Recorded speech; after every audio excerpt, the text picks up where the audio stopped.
Olá pessoal, sejam bem-vindos, que bom que vocês estão aqui de novo. Eu sou Leopoldo Barbosa, psicólogo, e hoje eu estou com uma convidada super especial, Renata Tete, que é psicóloga, mestre em psicologia da saúde e psicóloga cognitivo-comportamental. Renata vai conversar com a gente sobre a importância da alimentação no nosso dia a dia, pensando nessa relação de comer bem e se sentir bem. Não é isso, Renata? Exatamente, é um prazer estar aqui. Eu acho que a nossa conversa vai ser bem produtiva, porque hoje a gente não tem como escapar dessa questão da comida, seja na rede social, seja no dia a dia, aqui dentro, a gente sempre está pensando sobre isso, então é um tema bem relevante. É verdade, né? Então eu vou aproveitar, já segue Renata no Instagram, que Renata vive postando, né? Dicas gastronômicas, além de dicas de psicologia, de comportamento, e a gente faz essa dobradinha, né? Posta uma coisa boa de comer, posta atividade física e as coisas vão funcionando bem. Mas é interessante pensar sobre esse tema e a parte de todas as brincadeiras, as pessoas têm se preocupado cada vez mais, né, com o aspecto da comida, com a alimentação. Eu não estou falando do aspecto nutricional, estou falando da relação com as emoções mesmo. Mas a gente sabe que essa história não é de hoje, né? Então, como é que começou essa história da alimentação com as pessoas, no aspecto emocional? Renata, conta um pouco dessa história para a gente. Interessante é que a alimentação ela nunca esteve isolada no mundo. Ela nunca foi só uma questão nutricional. Não é necessariamente sobre comer porque eu preciso comer. Desde os tempos antigos, na verdade, a alimentação ela sempre serviu para falar de alguma coisa. Né? E o corpo também. Claro. Né? Então, assim, antigamente o corpo gordo era o corpo bonito, era o corpo que demonstrava riqueza e poder. Por quê? As grandes famílias, né, sempre ostentavam muito banquetes, né, com muita comida. Então, a muita comida era fartura. Então, as pessoas da realeza, elas não costumavam ser magrinhas, né? Sim. E isso demonstrava algo, demonstrava um poder. Só que ao longo do tempo, a beleza ela foi passando a ser associada com outra coisa, com um comportamento alimentar mais restritivo. Entendi. Hoje em dia, a gente percebe um fenômeno muito interessante, que a alimentação ela deixou de ser feita mais no ambiente de casa. Parece que agora a gente come muito mais na rua. É verdade, né? assim, eu praticamente tomo café da manhã em casa, almoço e jantar na rua. Exatamente. E isso, ao mesmo tempo que permite que a gente expanda um pouco mais os nossos gostos, né? Experimente mais coisas, mas ao mesmo tempo a gente vem colocando a comida nesse imediatismo, nessa rapidez dessa sociedade atual. Então a gente tirou a comida de casa, a gente não prepara mais o alimento, a gente não senta mais para comer, a gente não come mais com a nossa família naquele momento, né, de conjunto. A gente come no rápido, a gente come no fast food, né? A gente come naquele lugar que tem a refeição que sai rápido porque é uma etapa para eu continuar o meu dia e nesse corre-corre. É verdade. E aí isso modifica muito o nosso comportamento alimentar. Por quê? Porque comportamento alimentar não é só o que eu como, não é só a quantidade de proteína, a quantidade de carboidrato, né? Não é só essa preocupação. A gente, quando pensa em comportamento alimentar, a gente está pensando também, né, o que eu como, com quem eu como, quando eu como, se eu tenho condições de comprar alguns tipos de alimento. É verdade. Porque tem uma diferença entre a comida que eu mais gosto e a comida que eu mais como. É verdade. Né? Totalmente diferente. Totalmente diferente. E às vezes quando eu pergunto isso, né, em alguma palestra, em alguma coisa, eu digo, e aí, qual a comida preferida de vocês? Aí o pessoal faz assim, sushi, né? Fala umas coisas bem diferentes. Eu disse, essa comida preferida vocês comem todo dia? O pessoal, não. Por que não? Porque não tem condições, né? É muito caro, né? E isso também é tomado dentro da prática da nossa clínica como um todo, porque assim, às vezes a gente pode chegar num profissional e ele passar uma dieta com várias coisas assim, diferentes, vamos dizer assim, né? É aquela goji berries e etc, É né? verdade. O modelo idealizado, importado, que é o que vai trazer mais vitamina disso e daquilo. E na verdade isso não faz parte da rotina da maioria das pessoas, pelo menos das que eu convivo. Não faz, exatamente. E aí, isso implica também na manutenção de um processo diferente de alimentação. Então, quando a gente pensa em mudar, por exemplo, nosso comportamento alimentar, a gente tem que pensar em tudo isso que está envolvido. É interessante isso que você falou e tem alguns pontos que são bem importantes, né? Você falou do macro, né? Do idealizado, do que é recomendado, de algumas dietas mais sofisticadas, do que a pessoa mais gosta no sentido, sei lá, de paladar, sushi, comida, sei lá o quê. E que isso não é a realidade para a maioria das pessoas e não é a realidade do nosso dia a dia, né? No dia a dia a gente come arroz, feijão, salada, o que quer que seja. E, enfim, a gente tem que pensar um pouco nesse processo do que é idealizado do que é real. E você falou um outro ponto que eu também acho que é muito importante, que é essa condição de comer com pessoas, né? De uma maneira geral, a comida sempre está em qualquer confraternização. Se você vai receber alguém na sua casa, você traz uma comidinha, né? Se você vai encontrar com os amigos, você diz, vamos tomar um café, vamos almoçar, vamos jantar. Não só no apertado, no aperreio do dia a dia, mas também nessa condição de a comida é utilizada para confraternizar. É como se ela fosse associada a acolhimento, a conforto, a aconchego. E eu não sei em que medida isso, em algum momento, criou, talvez, esse gatilho de uma alimentação, eu devo comer para me sentir bem. Né? Existe essa relação na sua prática? Como é que isso funciona? Existe muito. Por quê? A mente da gente cria associações, faz parte. Então, se eu estou num momento bom, num momento que eu me sinto bem com outras pessoas e a comida está ali mediando isso, de alguma forma a minha mente ela vai associar a comida também àquela sensação de bem-estar. Né? Realmente, a gente não... Hoje em dia é muito difícil a gente pensar em fazer alguma coisa que não envolva comida. Né? É um cinema que a gente vai... Até na internet o pessoal brinca muito, né, de namorados.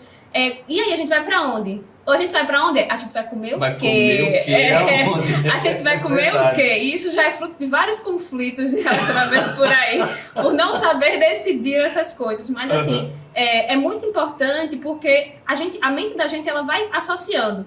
Então, se eu tô com uma pessoa que eu gosto e eu tô comendo uma coisa gostosa, a mente também vai entender de que, poxa, essa comida também me dá um pouco desse prazer, né? Ela me dá esse acalento no coração. É a comida confortável. Né? Confortável. E aquela comida afetiva também. Eu acho que todo mundo tem um pouco quando a gente volta para a infância e a gente diz assim, qual era a comida afetiva da sua infância? A comida da minha avó, a comida da minha mãe. Exatamente. Na minha casa era aquele cozido do chambaril, né? Era uma coisa que era tradição. Tradição também faz parte do comportamento alimentar. A gente vai se moldando, né? Então, assim, na medida que a gente vive experiências, a gente consolida. Isso que você está dando exemplo aí dos namorados que associam o bem-estar da relação à comida saborosa, gostosa, enfim.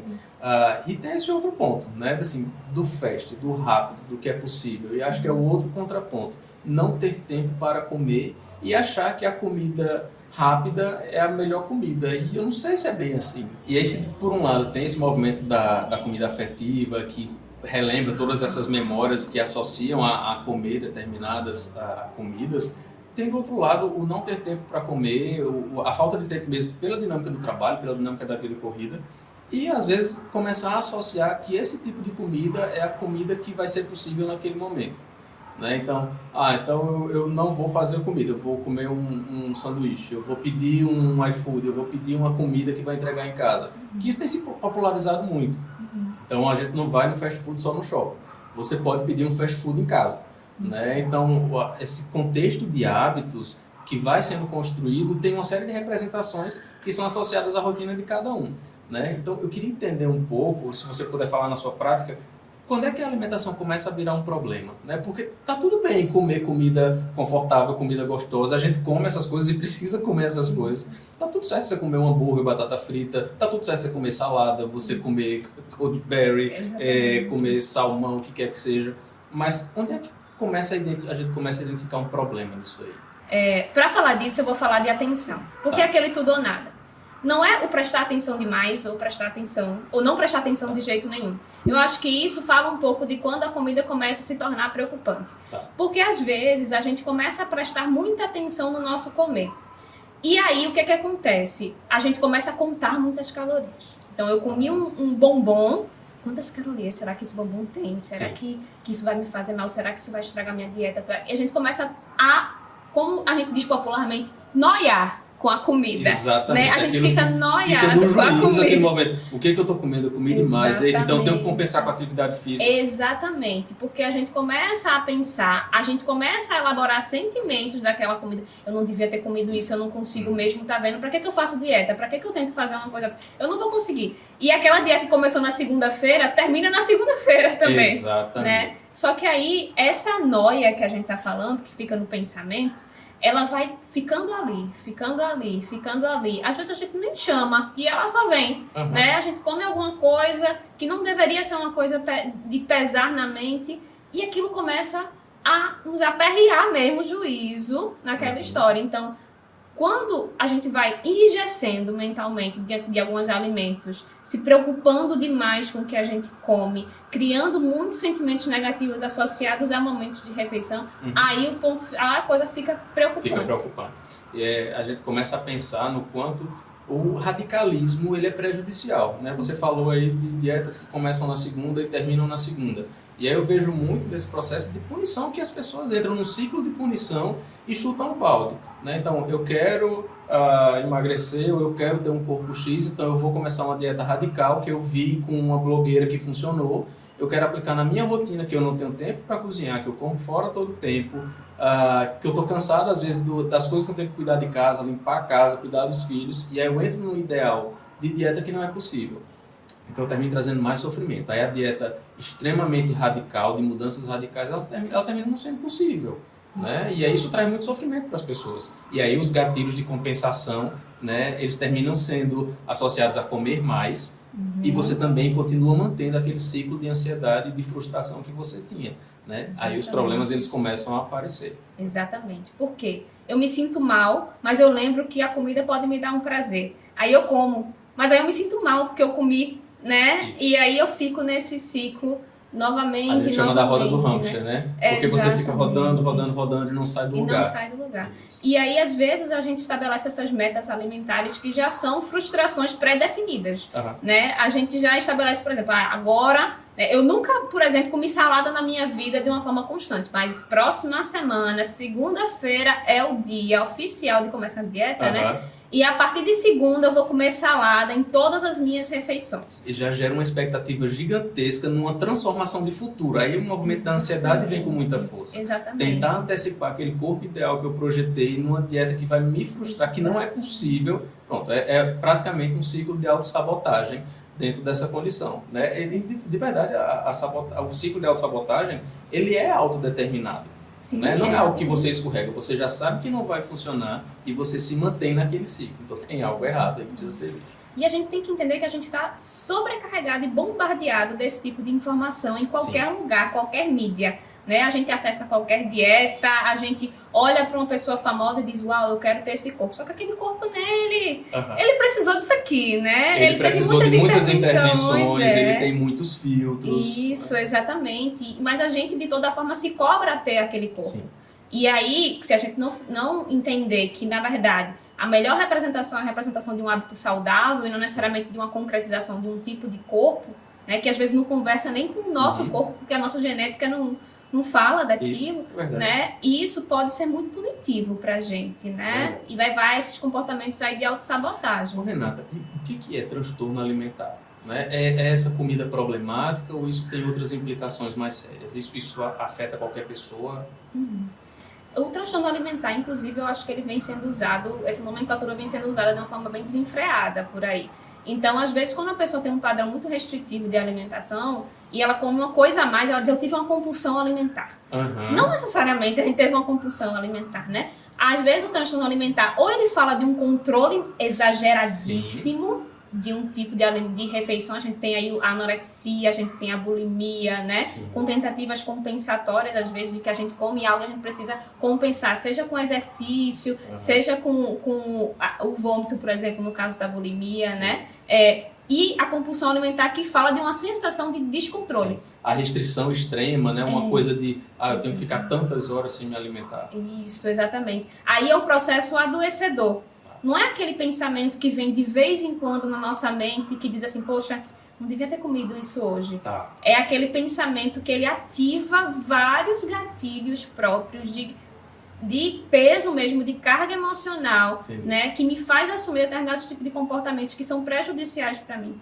E a anorexia hoje é um dos transtornos, né, que mais matam. Sim, é verdade. Né? Por quê? Porque ela afeta o organismo mesmo. Então, se eu não como, meu organismo não tem força para enfrentar, né, o dia a dia e tudo isso. Então, o transtorno alimentar, ele fala de um limite que foi ultrapassado.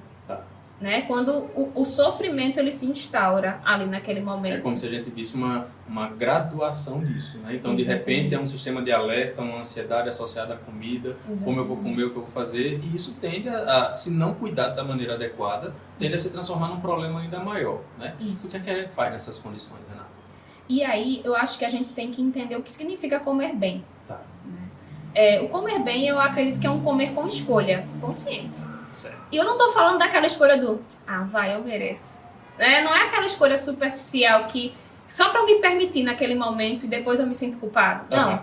É a escolha que faz entender que aquela alimentação ali, ela é congruente com os meus objetivos. É verdade. A alimentação e o comer precisa ser congruente. Congruente com o espaço que eu tô, com o tempo que eu tô, né? Com o momento da minha vida que eu tô e com os meus objetivos mesmo. Então, se eu chego se eu me proponho a ir para um rodízio, por exemplo, será que ir para um rodízio é congruente com a minha escolha? Será que eu vou para um rodízio para comer pouco? Ninguém vai. Porque brasileiro tem aquela história de se eu paguei, eu vou comer tudo. Eu vou fazer valer o dinheiro que eu investi. Eu brinco às vezes dizendo que rodízio é notadamente o lugar onde acontecem compulsões alimentares. Sim, né? exatamente. É como se, não, já que eu paguei, eu vou comer. Então eu mereço isso porque eu estou pagando aqui, enfim. Né? E sai todo mundo com mal-estar. Né? Exatamente. Então, o que era prazeroso de uma conversa, todo mundo, enfim, sai todo mundo, nossa, eu comi demais, eu preciso de um sal de fruta, alguma coisa do tipo. Exatamente. Né? É o exagero. É a cultura do exagero. Né? Se eu paguei, eu tenho que comer muito. Né? Se eu tô aqui, eu vou comer. Tem gente que vai para competir, para quem come mais. Né? Hoje em dia na internet tem até uma trend na internet hoje que vai filmando cada amigo.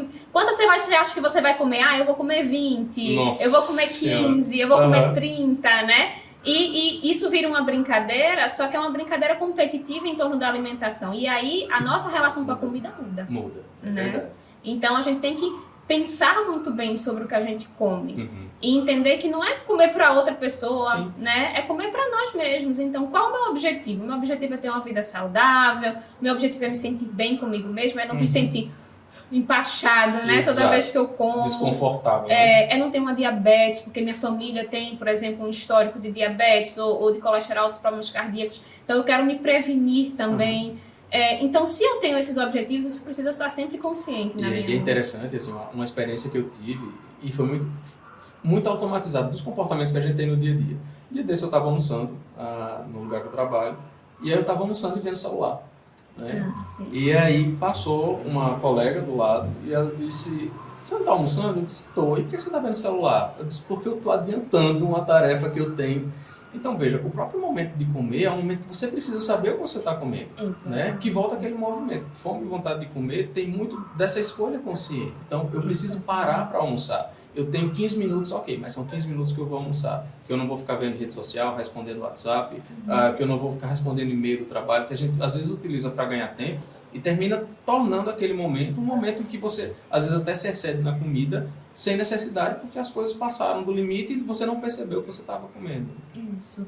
Às vezes acontece que eu perguntar a alguma pessoa próxima para e aí, almoçasse o que hoje? Aí a pessoa para assim, faz, peraí, almoçou? Eu almocei hoje? Sim. Almocei. Sim. E aí vai lembrar o que foi que comeu. Porque foi tão automático, como se fosse realmente só uma etapa do meu dia que eu tenho que passar para voltar a trabalhar. Respondi um e-mail, almocei. Exatamente. Não. Que eu, às vezes, não lembro nem o que eu comi. Sim. Né? E isso é muito perigoso, porque a gente perde o controle da gente. Né? E aí a gente vai pensar na rotina das pessoas que almoçam em casa, em como as famílias às vezes se desconfiguram desse momento da alimentação. Né? Nessa história que você trouxe das famílias se reunirem, dos amigos se reunirem, às vezes está na hora do almoço uma pessoa almoçando na sala, uma pessoa almoçando na televisão, outro no videogame, outro fazendo a tarefa. Então é muito complicado esse processo todo, porque de fato a alimentação ela é muito importante para o nosso bem-estar. Ela não é uma compensação para a gente diminuir a ansiedade, ela faz parte do nosso dia para que a gente cuide do nosso corpo, da nossa casa, que é isso que mantém a gente bem, mas que de fato isso se constrói, né, com hábitos e que esses hábitos sejam saudáveis. Né? E você estava falando desse aspecto de cuidado. Né? Então, além de observar esses que talvez sejam sinais, né, de uma alimentação compulsiva, alimentação desregulada, que outro tipo de ação pode ser feita? Tem algum profissional específico que vai cuidar dessa etapa de uma alimentação problemática ou de um transtorno alimentar? Eu acho que isso é crucial, a busca por profissionais, né, que estejam capacitados realmente por dar atenção a esse processo. Porque às vezes os sinais eles são dados em casa, por exemplo. Eles são dados, a gente percebe, por exemplo, uma criança que começa a escolher muito o que come, né? Tem muitas restrições com relação à alimentação. Ou, né, um adolescente que às vezes come e come e corre pro banheiro. E passa um tempo lá dentro. Ou começa a usar roupas mais folgadas. Ou que não quer comer na frente das outras pessoas. Ou que não quer comer na frente das outras pessoas. O comer escondido é realmente uma prática comum quando a gente come algumas coisas que a gente acha que não deveria. E aí, eu acho que a busca por profissionais é essencial, mesmo que seja a nível de preocupação inicial. A gente não precisa esperar o transtorno vir, né, pra gente procurar. Isso é uma cultura muito comum, de achar que a gente precisa procurar o psicólogo ou o psiquiatra quando está em sofrimento extremo, né? Se a gente está percebendo que a nossa mente está funcionando de uma forma prejudicial, que a gente está se sentindo constantemente mal com relação às alimentações, a gente precisa procurar um psicólogo, a gente precisa, às vezes, dependendo do caso, procurar um psiquiatra, a gente precisa procurar um nutricionista para a gente parar de ver dieta na internet. Disso, né? Não sou eu que vou escolher a minha dieta. Eu posso, talvez, identificar os alimentos que eu mais gosto, que eu costumo comer na minha rotina, mas o nutricionista vai me ajudar a entender esse processo. Não sou eu que conto calorias a partir de um aplicativo que eu acho que, né, o algoritmo vai fazer para mim. E é desconstruir essa imagem de que o nutricionista é aquele que passa uma dieta pronta, que tira xerox e passa a mesma coisa para todo mundo. Não, hoje a gente tem profissionais excepcionais nessa área que compreendem que dieta restritiva não é mais o padrão de dieta ideal para cada um, né? Que cada pessoa, ela pede um tipo de estruturação, de alimentação, de tipo de refeição, de acordo com os objetivos que a gente tem pra gente também, né? E, além disso, também, obviamente, o educador físico que tem que estar junto, porque a gente precisa também mudar a nossa relação com o nosso corpo, né? A alimentação, ela anda junto com essa relação com o nosso corpo. Então, se a gente se amparar também, né, nessa busca de profissionais que possam ser qualificados, a gente não só faz um tratamento acerca de algo que está... mas a gente faz uma prevenção também em torno de algo que perigosamente pode estar ali na beirinha de acontecer, né? Mas não está acontecendo ainda, e isso é super importante. E faz todo sentido. Né? Então, tem alguma sugestão que você deixaria para as pessoas que estão assistindo a gente ou ouvindo a gente nesse momento? O que elas podem ficar atentas, o que elas podem melhorar na rotina delas em relação a esse tipo de compensação e essa relação de alimentação e se sentir bem com o que está comendo? Comam com sentido. A gente precisa comer com sentido. Né? A atenção que a gente tem que prestar na nossa comida é a atenção da gente se envolver naquele momento. É eu saber o gosto do que eu tô comendo. É eu saber o cheiro do que eu tô comendo. A gente tinha muito isso em casa. Às vezes a hora do almoço chegava e a gente sentia aquele cheiro de comida. E a comida ativava todos os nossos sentidos. Às vezes hoje a gente não sente o cheiro da comida. Nem o gosto às vezes a gente sente. A gente precisa se conectar com a nossa alimentação. A gente precisa ter o tempo para isso. Eu preciso escolher o que eu como e escolher de forma congruente, né? E eu preciso me conectar com o que eu como também. Porque eu entendendo isso e eu fazendo escolhas de acordo com o que é o objetivo para mim, vai ser muito mais difícil que venham sentimentos negativos associados àquilo. E eu falo isso não no sentido de obter restrições e a gente eliminar categorias alimentares. Eu falo isso no sentido da gente entender que às vezes a gente está num aniversário e tem um bolo que vai ser cortado ali. E que eu preciso comer aquele bolo porque faz parte de uma celebração. E aquilo é uma exceção, não é uma regra. Né? Eu não preciso comer o bolo todo. Eu não preciso comer o bolo todo. Né? Eu não preciso comer o bolo todo. Eu posso comer um pedaço de bolo e aquilo fazer sentido para mim e ótimo. E eu não preciso me sentir culpada depois. Né? Eu não preciso comer escondido. Comer escondido, às vezes fala de um medo que a gente tem de que o outro julgue a gente pelo que a gente está comendo. Só que isso é um reflexo do nosso julgamento com relação a nós mesmos, né? Se a gente pensa que o outro vai pensar, é porque a gente já pensou primeiro, né? Então, assim, às vezes a gente come escondido, mas assim, a gente não se esconde da gente. Por isso que estando sempre consciente, sempre fazendo essas escolhas, sempre comendo com sentido, isso é o comer bem. E eu acho que olhar atento da família também ajuda nesse momento, pensando em crianças e adolescentes, que é um grupo muito vulnerável nesse processo, que fica, como você estava dando o exemplo, né? De repente é uma trend agora da internet de uma competição de quem come mais filhos.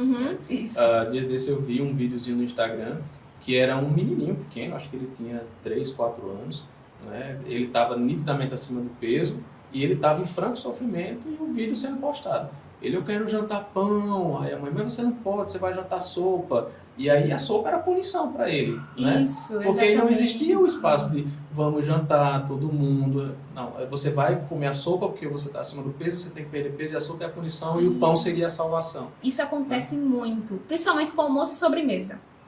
A gente faz, olha, você tem que comer o seu almoço, senão você não ganha a sobremesa. O almoço é o esforço que eu tenho que fazer, é a minha obrigação para eu ganhar o grande elemento da minha refeição, que é a sobremesa. Então, a sobremesa, ela sempre vai ocupar esse lugar de carinho, de afeto, né, de prazer. Sim. E o almoço vai ser aquela coisa que eu tenho que comer, né, aquela coisa ruim que está no caminho. Então, as famílias, elas têm um papel crucial na construção do comportamento alimentar. E não só pela indicação, mas pelo exemplo. Pelo exemplo. Também. Não funciona dizer faça o que eu digo e não faça o que eu faço. Não vai colar. Se você não tem uma alimentação saudável, seu filho não vai ter uma alimentação saudável. A não ser que ele seja uma disrupção e siga um outro caminho. Exatamente. Mas, de fato, não funciona muito. Não funciona. Eu não posso estar comendo um McDonald's e dizer ao meu filho que ele coma brócolis enquanto eu estou comendo um McDonald's. Aquela propaganda de antigamente do eu quero brócolis. Não, essa daí não é muito difícil na vida real. A gente precisa fazer um estímulo também a partir do exemplo. Sim. A gente precisa oferecer alimentos também diferentes, fazer com que a criança, o adolescente, experimente coisas diferentes, né? E a gente também precisa, às vezes, passar por esse processo, né? Verdade. Como adultos também. Então, assim, o exemplo, a atenção, o cuidado, ele precisa ser feito. Antigamente, né, as pessoas tinham muito esse negócio de o bebezinho não só achar que o leite não era suficiente, né? Hoje em dia a gente já sabe. Aí dava a papa, né? A arrozina, que antigamente tinha, né? Pra criança se sentir cheia. E o bebê gordinho era o bebê mais lindo que tinha, né? Porque quando cresce é diferente, sabe? Então isso precisa estar desde cedo. A gente não pode querer estabelecer um padrão durante a infância e outro durante a vida. Isso termina gerando, assim, muitas... Deixa eu passar esse queridinho carro. E só para a gente pontuar, porque eu acho que faz muito sentido com tudo que a gente está vivendo hoje, essa rotina acelerada de ansiedade e alimentação com compensação. Né? Então, a gente tem que ficar muito atento a isso. Quando você fala de comer com sentido e identificar o objetivo da alimentação no nosso dia, é inclusive identificar se eu não estou comendo para ativar aquela sensação, né, de acolhimento e de conforto que eu tinha quando eu estava com a minha família, e aí a ansiedade termina sendo um gatilho que vai transformar a sua alimentação em algo descontrolado, em algo problemático. Né? Então a ansiedade, ela é muito esse movimento, né, que ela atravessa a nossa rotina. Eu acho que eu não conheço pessoas que não vivenciem em um grau maior ou menor a ansiedade, mas que de fato isso é uma construção que precisa ser vista. Então essa relação da ansiedade com a compensação da alimentação, ela aparece de uma maneira muito frequente. Né? Na sua prática profissional, você tem visto essa realidade, Renata? Assim, o que as pessoas mais reclamam em relação à ansiedade? A gente vê muito isso, porque a ansiedade, ela fala de uma sensação de desconforto que é muito presente na vida da gente, né? E às vezes as pessoas querem sair dessa sensação de desconforto e associam a alimentação como um meio mais imediato de fazer isso.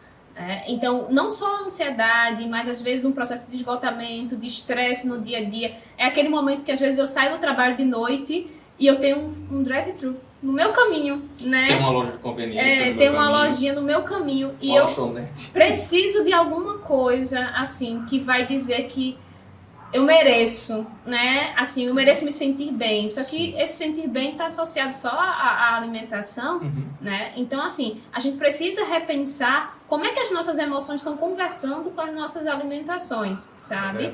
Porque a comida, ela pode ser uma droga também. Ela pode ser viciante, né? O tipo de comida que você come pode te trazer sensações diferentes. Isso, exatamente. Então, eu posso estar ali naquele dia a dia estressante, ou eu estar numa situação ansiosa e eu estar pensando, se eu comer um chocolatezinho, eu me sinto melhor, né? Eu vou me acalmar. Um docinho aqui que eu escuto seja, algumas pessoas dizendo, eu só consigo estudar se eu tomar Coca-Cola, eu só consigo estudar se eu estiver comendo. Então, assim, esses hábitos vão sendo criados, é como se você dependesse daquele alimento doce, e geralmente é um alimento assim, né? Com muito açúcar, com uma carga calórica muito alta. De fato, é algo associado ao que a gente imagina que vai trazer uma sensação de bem-estar, vai ajudar a suportar aquele momento ruim. É basicamente, eu vou comer o almoço para ter a sobremesa. Isso. Então eu vou passar por esse movimento de trabalhar e estudar, mas eu vou passar comendo porque eu vou ter um benefício disso. Né? E aí você tira totalmente do foco a importância e a necessidade da alimentação. E isso acontece às vezes durante o nosso desenvolvimento, né? Quando eu era criança, por exemplo, que eu ia no dentista, eu sabia que depois eu ia ganhar um sorvetinho. Sempre que eu ia no dentista, depois eu ganhava um sorvete. Então, assim, o dentista era só uma etapa, mas depois eu ganhava. Mas isso é comum, a gente reforçar alguns comportamentos. Quando eu ficava doente, quando eu era criança, minha avó me dava guaraná com creme cracker. Era a época que a gente comia biscoito e guaraná, né? Enfim, eu já tenho alguma idade e não tinha essa efusividade de coisas de prateleira do supermercado. Então adoeceu, aí você tinha, né? O guaraná. Tinha também o chá de alho com limão, que era uma tragédia. Aí você tomava isso depois de o guaraná. Que é essa coisa da compensação que você está dizendo. Exatamente. Ou seja, a gente é criado nesse modelo também, né? E outra coisa que eu vejo muito é em filme, por exemplo, mulheres em TPM. Ou mulheres que sofreram uma desilusão amorosa, que estão muito tristes, né? E aquela cama que é feita propositalmente rodeada de doces ou um pote de sorvete gigante, que a pessoa tá chorando e tomando, comendo. Chorando o e sorvete tomando, né? vai confortar a minha perda, a minha frustração. Exatamente. E isso fala justamente dessa relação. E isso a gente tá assistindo. A gente pensa que a gente pode não pegar isso e não interiorizar isso, mas a gente pega muito, né? Tanto é que a gente vê também vídeos de eita, minha namorada tá na TPM e o namorado comprando chocolates, doces, não sei o quê, e botando assim pra ela acalmar, né? Então, assim, a gente tá rodeado por esse tipo de estímulo e a gente tem que ter muito cuidado com isso, porque às vezes quando a gente se sente mal também, pode ser que a primeira coisa que vem na nossa mente é eu poderia comer aquilo talvez me ajude, né? E aí a cilada está pronta. Pois né? A cilada não só da alimentação desnecessária para o corpo, mas como o gatilho mental que você cria e você mantém um modelo que é disfuncional para você. Isso, exatamente. Eu vou me tornando mais inflexível, mais às vezes mais restritivo ou mais punitivo, né? E isso vai beirando aquilo que a gente falou de um transtorno, de um processo de sofrimento mais intenso. E quando isso está estruturado, né, a gente consegue reestruturar, a gente consegue, né, fazer um trabalho em torno disso, mas aí é um processo, né? Não é mais um processo preventivo, é uma intervenção mais estruturada mesmo. É verdade. Renata, então, muitíssimo obrigado. A gente teria mais horas para conversar sobre isso. Porque sobre comida a gente fala muito. E sobre comida a gente fala muito, né? E comer com sentido, né? Faz todo sentido para a gente pensar no nosso dia a dia. Muito obrigado por você ter vindo aqui conversar com a gente. Né? Se você quiser deixar mais alguma mensagem, a gente vai caminhando para finalizar a nossa conversa. Não, eu quero agradecer o convite. Eu acho que é sempre muito importante a gente falar sobre isso, para que a gente fique mais atento a isso, só que a atenção de uma forma positiva, né? Porque a gente está rodeado, isso está no nosso dia a dia, isso está presente sempre. A gente come todos os dias e mais de uma vez por dia, então não tem como fugir. Né? Então, sempre pensar sobre as alimentações, isso realmente significa mais do que olhar quantas calorias o alimento tem, né? Se é saudável ou não saudável, se é fitness ou se é fatness, né? A gente precisa entender que sentido aquele alimento faz dentro dos meus objetivos. A gente precisa ser congruente nessa escolha também. Muito obrigada pelo convite. Nós que agradecemos. E bom, a gente fica por aqui, né? Espero que você tenha gostado desse conteúdo. Nos sigam nas redes sociais, a gente se encontra num próximo momento para falar um pouco mais sobre saúde e bem-estar. E fique atento ao que você come, coma bem para que você se sinta bem. Tá? Até a próxima.